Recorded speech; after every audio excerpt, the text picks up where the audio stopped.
notícia, hein? Pedro já ali conversando com a bola, isso é uma notícia maravilhosa. Você falou na estreia do Flamengo que tá faltando ele, né? Pra esse brilho do Flamengo ficar mais intenso, né? Boa tarde, Fernandinha. Boa tarde, Pedrosa, todo mundo que está aí nos assistindo. Pois é, tá faltando um jogador com as características do Pedro, aquele jogador matador. Porque atualmente no setor ofensivo do Flamengo, nenhum jogador tem essa característica de chegar na frente da área e botar a bola para dentro, perder poucas oportunidades. A gente tem visto isso, é muito mais característica, não quer dizer que o jogador seja pior ou melhor, nada a ver. O Pedro, ele é centroavante de ofício, inclusive eu considero o Pedro o melhor centroavante do futebol brasileiro. Claro, fica sempre a dúvida de como ele vai retornar após uma lesão como essa, que foi uma grave lesão, mas querendo ou não ele retorna antes do previsto, porque o prazo inicial era de pelo menos 9 meses, e se a gente fizer as contas aí, 7 meses, ele operou em setembro e está retornando em abril. Então fica essa expectativa do Pedro, eu acho que essa daí é a melhor notícia para o técnico Felipe Luiz, e o treinador ele pode considerar como reforço, porque ele ainda não teve a oportunidade de trabalhar com o Pedro, ou seja, será novidade, e eu fico curioso para saber como o Felipe Luiz vai montar o Flamengo com o Pedro. Porque se a gente analisar o Flamengo tem uma característica atualmente com o Felipe Luiz de uma marcação de uma intensidade muito grande. Embora o Pedro tenha evoluído isso já com o Tite, mas não é a principal virtude dele, essa intensidade, essa marcação a todo momento. Então o Felipe Luiz ele também vai ter que trabalhar isso, ele vai ter que se encaixar o estilo de jogo do Pedro. O Pedro tem que ser titular, isso aí sem sombra de dúvidas, ele bem fisicamente, ele tem que ser titular. Agora o Felipe Luiz ele precisa estudar e analisar o Flamengo que ele tem em mãos para poder montar a melhor equipe possível em cima do Pedro. Então, acho que é o melhor reforço que o Felipe Luiz poderia ter. Eu considero o melhor reforço, a melhor notícia do semestre, tendo o retorno do Pedro, mas fica sempre a dúvida nesse momento de como ele vai voltar. Então, o torcedor rubro-negro precisa ter um pouco de paciência em relação a isso. Esse do telão não é a melhor notícia do semestre? Não responde agora. Eu considero do segundo semestre. Do segundo, mas só vem no segundo? Calma aí. Ô, Pedrosa, como será então que vem o Flamengo quando tiver o Pedro de volta? Como que você acha? Olha, quem que sai? Eu acho que naturalmente o Felipe vai acabar utilizando 2 pontas e um centroavante. O Plata na direita, o Cebolinha eu acho que quando tiver 100% vai ser o titular da posição e o Pedro no ataque. Então ele vai ter que montar aí o meio-campo talvez com Pulgar, Gerson e Arrascaeta ou Pulgar, Gerson e De La Cruz.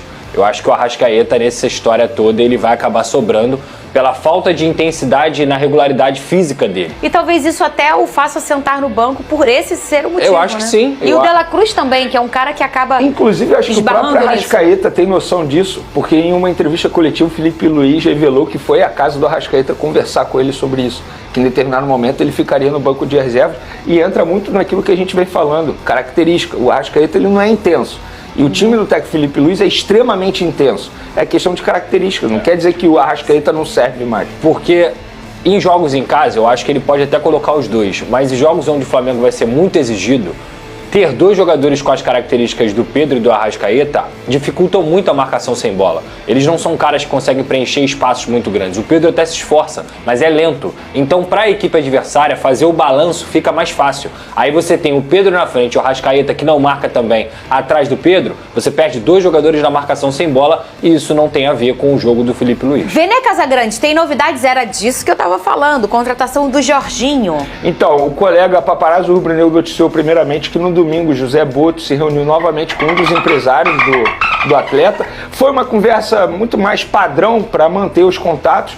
Existe já um acordo verbal entre Jorginho e Flamengo, só que esse pré-contrato ele só vai ser assinado depois do dia 15 de abril. Foi, entre aspas, um pedido do atleta e os representantes levaram esse pedido para o atleta.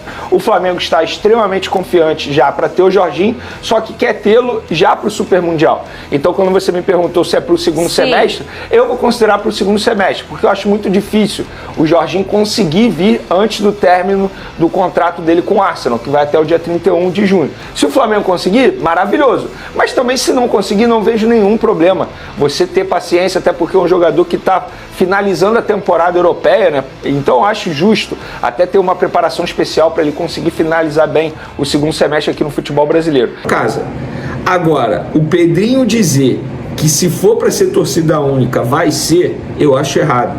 Porque para mim torcida única é a pior coisa do mundo. A gente pôde ver esse ano, há muitos anos na verdade, lá em São Paulo é torcida única, por exemplo. Campeonato Paulista foi definido com torcida única, Corinthians e Palmeiras. Sorte, quis o destino que o Corinthians fosse campeão dentro da sua casa, puderam comemorar. Imagina se tivesse sido o inverso, o Palmeiras comemorando dentro da casa do adversário sem a presença de um torcedor sequer do Palmeiras, por ser torcida única. Eu sou totalmente contra a torcida única. Ah, mas é só 5%. Que tenha 5%. O torcedor adversário ele tem o direito de comparecer a um jogo, gente. Isso para mim é a pior coisa do mundo que um futebol pode apresentar, jogo de torcida única. O que não quer dizer nada. O que não quer dizer que não terá confronto entre torcedores. O que não quer dizer que vai ter briga em algum local do Rio de Janeiro. Não quer dizer nada. Não quer dizer nada. Agora, se o Pedrinho quiser mesmo levar o jogo para São Januário, quer torcida única? Leva. Que o Flamengo vença dentro de São Januário e ainda tire onda, entre aspas. O tirar onda venceu na casa do adversário sem, obviamente, não é tirar onda debochando da instituição Vasco da Gama, nem dos atletas rivais, não é isso, mas é o tirar onda, o famoso, beleza, até em São Januário a gente ganha. E repito, pessoal, o Pedrinho não está errado em querer levar o jogo para a casa do Vasco da Gama. E hipócrita é aquele que é contra a torcida única e que defende o fato do Vasco não poder jogar uma partida em sua casa. O Vasco tem o direito de querer levar o jogo para sua casa, beleza. Acho mais certo o Vasco querer levar o jogo para São Januário a querer levar para o Maracanã ou até mesmo para o Newton Santos, como foi da última vez pelo Campeonato Carioca. Então, pessoal, eu penso dessa maneira. Eu não sei o que vocês acham.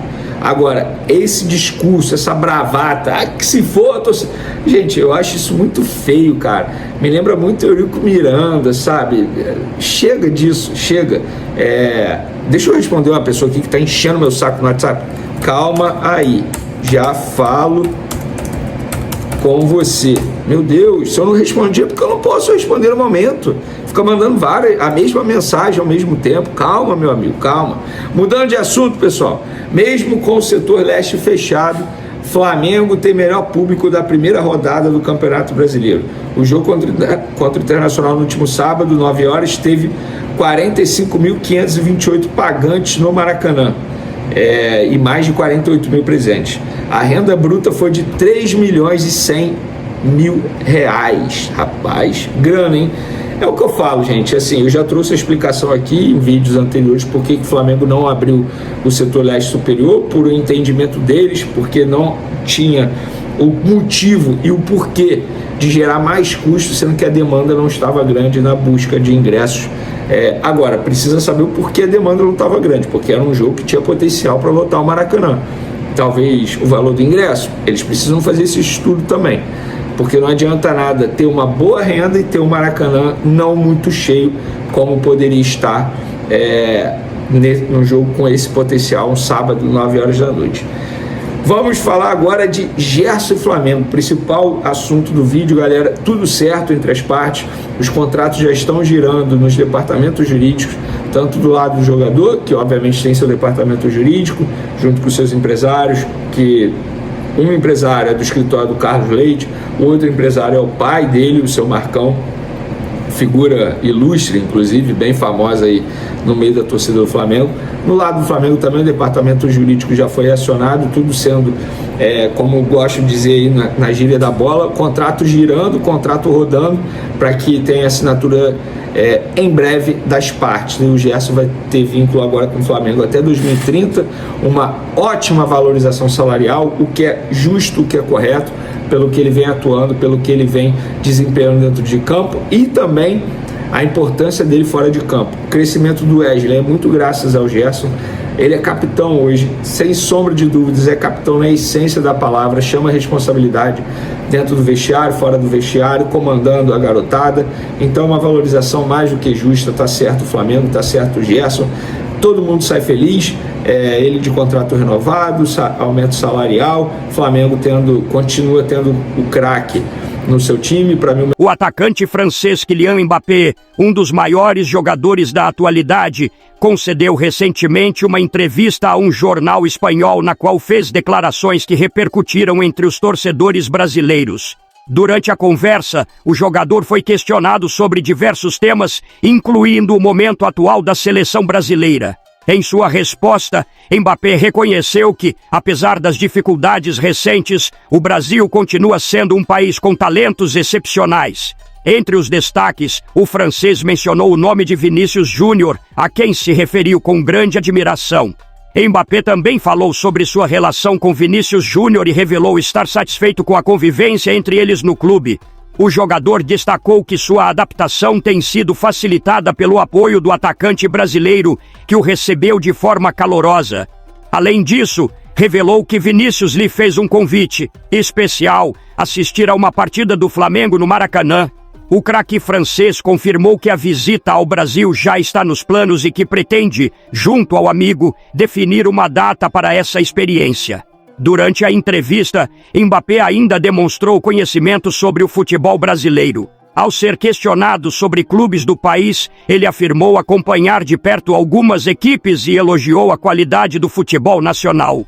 Em relação ao Flamengo, o atacante não economizou nos elogios. O Flamengo é gigante, tem uma torcida impressionante. O Vinícius sempre me mostra vídeos dos torcedores cantando no Maracanã lotado. É algo magnífico. Como mencionei, em breve iremos assistir a um jogo lá. O reconhecimento de um atleta do porte de Mbappé reforça a projeção internacional do Flamengo e evidencia o respeito que o clube desperta além das fronteiras do Brasil. O impacto de suas palavras reafirma a grandiosidade do Flamengo no cenário mundial e alimenta ainda mais o sonho dos torcedores de, quem sabe um dia, ver o craque francês vestindo o manto rubro-negro. Deixe sua opinião nos comentários. Não esqueça de deixar a curtida no vídeo e inscreva-se no canal. Até a próxima e saudações rubro-negras!